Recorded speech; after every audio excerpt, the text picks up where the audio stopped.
আমরা সবাই বিনোদনের জন্য যাত্রা শুনতে যাই, তাদের অভিনয়ে দক্ষতা দেখি। থিয়েটারে যাই, তাদের অভিনয় দক্ষতা দেখি।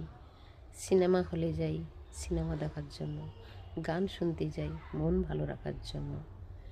কিন্তু নাচ দেখতে যাই, কিন্তু যখন আমাদের ঘরের বউয়েরা সোশ্যাল মিডিয়ায় এসে কোনো কিছু বলে বা কোনো গান করে, তখনই কিন্তু তারা খারাপ হয়ে যায়।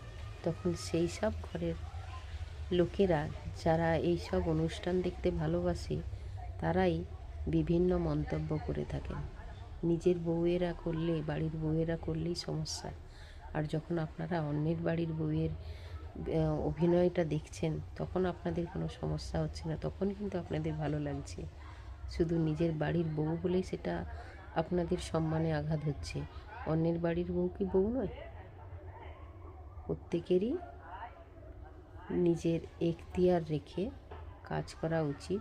প্রত্যেক মেয়েকেই বলছি, তারা সেটা বজায় রেখেই কাজ করে নিশ্চয়ই, আমি যেটা মনে করি। তাই তাদের এই জিনিসটাতে বাধা দেওয়া আমার মনে হয় একটু বেশি বাড়াবাড়ি হয়ে যায়। এটাও তো তাদের ভালো লাগা বা তাদের একটা অভিনয় জগৎ। আপনারা বাইরের অভিনয়টা দেখে আসছেন, আর বাড়ির বউ যখন করছে সেটা খারাপ হয়ে যাচ্ছে। আমরা সংসার জীবনে তো প্রত্যেকেই অভিনয় করছি। ভেবে দেখুন তো, আমরা অভিনয় করছি না? আমরা প্রত্যেকেই মুখোশ পরে সংসারের মধ্যে আছি।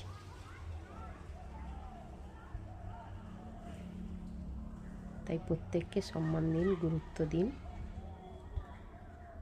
অন্য কিছু না ভেবে ভালো থাকুন নিজেরা, ভালো থাকার দিকগুলো বুঝে নিন। কেউ কিছু করছে মানে তার পেছনে দেখতে হবে তার কারণটা। ওপরে দেখে কিছু সমালোচনা ছুড়ে দিলেন, সেটা কিন্তু ঠিক নয়। ভেতরটা খুঁজে বের করুন। ভালো থাকুন, সুস্থ থাকুন। রাধে রাধে।